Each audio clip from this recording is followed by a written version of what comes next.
ನಟಿ ಭಾವನಾ ರಾಮಣ್ಣ ಇತ್ತೀಚೆಗೆ ಅವಳಿ ಹೆಣ್ಣು ಮಕ್ಕಳಿಗೆ ಜನ್ಮ ನೀಡಿದರು, ಆದರೆ ದುಃಖಕರವೆಂದರೆ, ಹೆರಿಗೆಯಾದ ವಾರಗಳ ನಂತರ ಒಂದು ಮಗು ನಿಧನರಾದರು.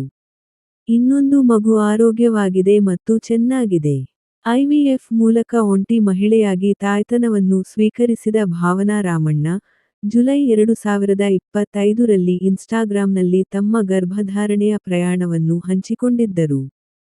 ಪರಿಸ್ಥಿತಿಯ ವಿವರಗಳು ಗರ್ಭಧಾರಣೆಯ ಪ್ರಕಟಣೆ.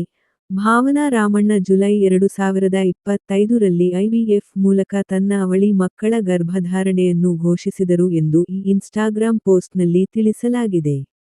ಜನನ ಮತ್ತು ಫಲಿತಾಂಶ. ಅವರು ಕೆಲವು ವಾರಗಳ ಹಿಂದೆ ಅವಳಿ ಹೆಣ್ಣು ಮಕ್ಕಳಿಗೆ ಜನ್ಮ ನೀಡಿದರು, ಮತ್ತು ಹೆರಿಗೆಯಾದ ಕೆಲವು ವಾರಗಳ ನಂತರ, ಒಂದು ಮಗು ನಿಧನರಾದರು. ಆರೋಗ್ಯ ನವೀಕರಣ. ಬದುಕುಳಿದ ಮಗು ಆರೋಗ್ಯವಾಗಿದೆ ಮತ್ತು ಚೆನ್ನಾಗಿದೆ, ಮತ್ತು ಭಾವನಾ ರಾಮಣ್ಣ ಕೂಡ ಚೆನ್ನಾಗಿದ್ದಾರೆ ಎಂದು ಈ ಯೂಟ್ಯೂಬ್ ವರದಿಯಲ್ಲಿ ವರದಿಯಾಗಿದೆ. ಐವಿಎಫ್ ಪ್ರಯಾಣ. ಭಾವನಾ ರಾಮಣ್ಣ ಒಂಟಿ ತಾಯಿಯಾಗಿದ್ದು, ವಿವಿಧ ಚಿಕಿತ್ಸಾಲಯಗಳಿಂದ ನಿರಾಕರಣೆಗಳನ್ನು ಎದುರಿಸಿದ ನಂತರ ಐವಿಎಫ್ ಮೂಲಕ ತಾಯ್ತನವನ್ನು ಸ್ವೀಕರಿಸಿದ ಅನುಭವವನ್ನು ಹಂಚಿಕೊಂಡಿದ್ದಾರೆ.